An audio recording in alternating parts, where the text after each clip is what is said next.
કોઈ ન કરી શકે તેવું કામ કોણ કરી શકે? વાર્તા આજે આપણે સાંભળીશું।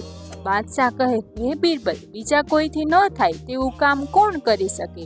બિરબલ કહે, સાહેબ, નાના છોકરાઓ। બાદશાહ કહે, ઠીક, ગપ્પો લગાવ્યો। બિરબલ કહે, ત્યારે જોજો એકવાર।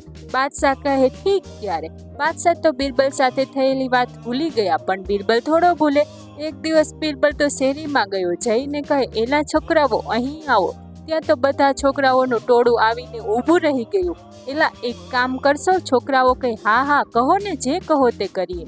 જાઓ, ત્યાં આ ઢગ છે ને, એની પાસે એક ધૂળનો ઢગલો કરવા માંડો। જોજો, જે એક થાબડી ધૂળ નાખશે તેને 1 પાઈ, અને જે 2 થાબડી ધૂળ નાખશે તેને 2 પાઈ આપીશ। છોકરાની જાત 1 2 3 4 એમ કરતા કરતા આખી શેરીના છોકરા ભેગા થઈ ગયા। એ તો થાબડી ઉપર થાબડી ધૂળ નાખવા લાગ્યા। ત્યાં તો બીજી શેરીના છોકરાઓ આવ્યા, અને ત્યાં તો ત્રીજી શેરીના છોકરાઓ આવ્યા। એમ કરતા આખા ગામના છોકરાઓ આવી ગયા। બિરબલ 1 2 પાઈ આપતો જાય અને કહેતો જાય, હમ મારા બાબા, હમ મારા બાબા, કરવા દ્યો ઢગલો જ। છોકરાઓ એટલે તો કટક ઘડીક થઈ ત્યાં તો મોટો ઢગલો ઉકેડા જેવો બનાવી દીધો, અને 2 ઘડી થઈ ત્યાં તો ધૂળનો ઢગલો છેક ઢગને ટોચે પહોંચ્યો। બિરબલ કહે, હવે બધા કૂદીને રસ્તો બનાવો। છોકરાઓને તે એ જ જોતું હતું, એ તો કૂદવા માંડ્યા। ઘડીકમાં તો રસ્તો થઈ ગયો, શેરીમાંથી ઢગ ઉપર જવાય એવો રસ્તો બની ગયો।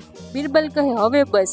પછી બિરબલે એક હાથી મંગાવ્યો। હાથીના માવેતને કહ્યું, આ રસ્તા ઉપરથી હાથીને ગઢ ઉપર ચડાવો। રસ્તો બરાબર હતો એટલે હાથી ગઢ ઉપર ચડી ગયો। ગઢ ઉપરથી હાથી ઊંચે દેખાયો, બધા જોઈ રહ્યા। બિરબલ કહે, એલા છોકરાઓ, હવે પેલો ઢગલો કર્યો છે તે વીખી નાખો, અને ધૂળ હતી તેમ જ શેરીમાં પાથરી દો। જેવું હતું તેવું કરી દો। એક એક ધાણી નાખતા જાઓ અને એક એક પાઈ લેતા જાઓ। છોકરાઓ તો ઉપડ્યા, પાઈ લેતા જાય અને ધાબડી ધૂળ ફેંકતા જાય। છોકરાઓ મંડ્યા। પછી તો કેટલી વાર, ઘડીકમાં તો હતું તેવું ને તેવું થઈ ગયું, જાણે ધૂળનો ઢગલો ત્યાં હતો જ નહીં। કોઈને ખબર ન પડે કે હાથી ગઢ પર કઈ રીતે ચડ્યો હશે। બિરબલ કહે, અલા છોકરાઓ, હવે ચાલ્યા જાઓ, હું બોલાવું ત્યારે પાછા આવજો। છોકરાઓ તો બધા ચાલ્યા ગયા। બિરબલે બાદશાહને બોલાવ્યા। બાદશાહ તો ગઢ ઉપર હાથી જોઈને દંગ જ રહી ગયા। બાદશાહ કહે, હે બિરબલ, આ હાથી અહીંયા કઈ રીતે પહોંચ્યા? બિરબલ કહે, સાહેબ, નાના છોકરાએ ચડાવ્યા। બાદશાહ કહે, સી રીતે? બિરબલે બધી વાત કરી। બાદશાહ ખુશ થયા, ખાધું પીધું ને રાજ કર્યું। પણ પેલો હાથી નીચે ઉતર્યો કે નહીં? ઉતર્યો જ ને। કેવી રીતે? પાછા બિરબલે છોકરાને બોલાવ્યા અને પાછા ધૂળનો ઢગલો કરાવી હાથીને નીચે ઉતાર્યો। વાહ રે વાહ, કેવી મસ્ત ગમ્મત થઈ।